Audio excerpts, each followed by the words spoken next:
yo creo que la clave fue la entrega de los profesionales sanitarios, es decir, que estaban expuestos en unas situaciones de enorme incertidumbre y evidente de riesgo. Fue un reto profesional y personal, pero yo creo que al final también era la satisfacción, ¿no?, de ver cómo los equipos responden ante estos retos y que realmente pues teníamos un sistema sanitario que no estaba preparado porque ningún sistema estaba preparado para esto y que yo creo que se pudo hacer frente a la situación de la mejor manera posible.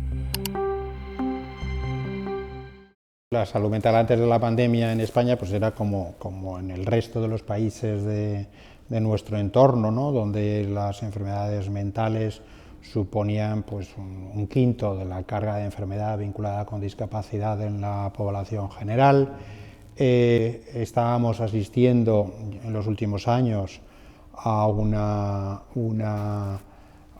incremento, una tendencia creciente en las cifras de mortalidad por suicidio, particularmente relevante y preocupante en la población joven, donde ya antes de la pandemia era la primera causa de muerte no accidental y que además hacía que ya antes de la pandemia se hiciera difícil pensar que íbamos a poder conseguir uno de los objetivos de desarrollo que se habían fijado, de conseguir reducir un tercio la mortalidad por suicidio para el año 2030. El suicidio, como los trastornos mentales, tiene una génesis multifactorial en el que hay una interacción de factores psicológicos, biológicos, sociales, que lógicamente eso está presente antes de la pandemia y con posterioridad a la pandemia.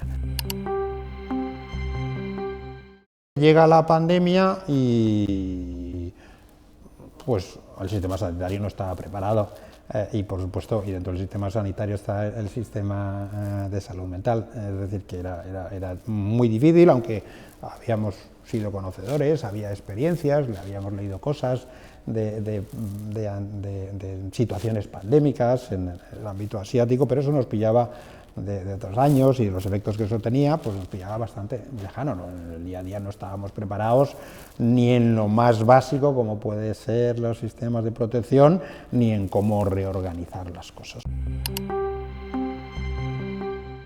Supuso en el ámbito de la salud mental, desde luego, un aumento pues, de la morbilidad, es decir, que veíamos los hospitales empezaron a llenarse de gente en una situación clínica muy comprometida, con una alta mortalidad, muchos de ellos, y eso pues, desencadenaba en sí mismo una patología neuropsiquiátrica dentro de los pacientes que atendíamos en el hospital. Las situaciones de duelo, pero también la situación de tener un familiar, a veces joven, en una unidad de cuidados intensivos durante mucho tiempo, eso también creaba unas situaciones con problemas emocionales. Se pusieron en marcha programas específicos para pacientes que habían tenido complicaciones durante la hospitalización, para que al alta se les pudiera seguir, para cuidadores de los pacientes o personas que estaban viviendo una situación de duelo o para trabajadores sanitarios. De hecho, la Organización Mundial de la Salud ya muy tempranamente, por supuesto hizo sus alertas respecto a la pandemia, pero muy tempranamente llamó la atención de que también hay que prestar atención a los aspectos psicológicos y psiquiátricos de la pandemia muy tempranamente, porque ya era evidente lo que estaba pasando a nivel agudo y ya anticipaba lo que podía pasar posteriormente. En el ámbito de la atención a los pacientes de salud mental, digamos, convencionales, pues para tratar de asegurar esa asistencia, pues se recurrió pues a la teleasistencia, a la telemedicina, que realmente bueno, pues se puso en marcha con los recursos tecnológicos que teníamos en marcha. Afortunadamente, de antes nuestro sistema sanitario estaba preparado pues, porque se había puesto en marcha antes la historia clínica electrónica, la prescripción electrónica. Todo eso hizo posible que la continuidad de los pacientes, el acceso a la historia clínica, la continuidad asistencial estuviera mucho más posibilitada. Fue muy evidente que toda esta situación, la sobrecarga de trabajo, la exposición al riesgo, la exposición a pacientes que fallecen, pues también hubo un impacto en los profesionales. Una de las primeras cosas que ocurrió es que hubo una distorsión enorme en la organización de los servicios.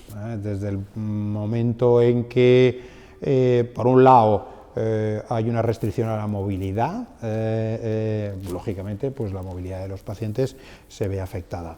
Por otro lado, hay un cierre de dispositivos, es decir, hay un cierre de consultas. Otra de las cosas que nosotros vivimos, y es que los profesionales sanitarios, muchos de ellos cogían el COVID, estaban afectados. Nosotros los primeros 2 meses había dispositivos donde el 60 o el 70% de la plantilla había tenido que estar de baja por COVID. Es evidente que las cosas no han vuelto a ser igual que antes, ¿no? Uno de los fenómenos que se han hecho evidentes es el incremento pues, de la morbilidad psiquiátrica en población infantojuvenil. Eso es algo que no se esperaba. De hecho, pues lo que se anticipaba, ¿no? Pues las personas más vulnerables serían las personas mayores, con más riesgo de mortalidad, que podían estar más afectadas por el aislamiento físico. Y luego, por otro lado, sí, tenemos un incremento en la demanda que seguimos viendo. Es decir, que había una tendencia previa, y esa tendencia ha ido creciendo. No ha aumentado el número de casos de enfermedad mental severa, ¿no? El número de personas con la incidencia de esquizofrenia, la incidencia de trastorno bipolar, se mantiene constante pues, de antes y después. Lo que sí que han cambiado fundamentalmente es las consultas por patología psiquiátrica menor, por las derivaciones desde atención primaria. Ahora estaríamos mucho más preparados, seguro, y de hecho pues hemos hecho unos esfuerzos y hemos preparado una serie de directrices para poder reaccionar sin necesidad de improvisar tanto la siguiente vez.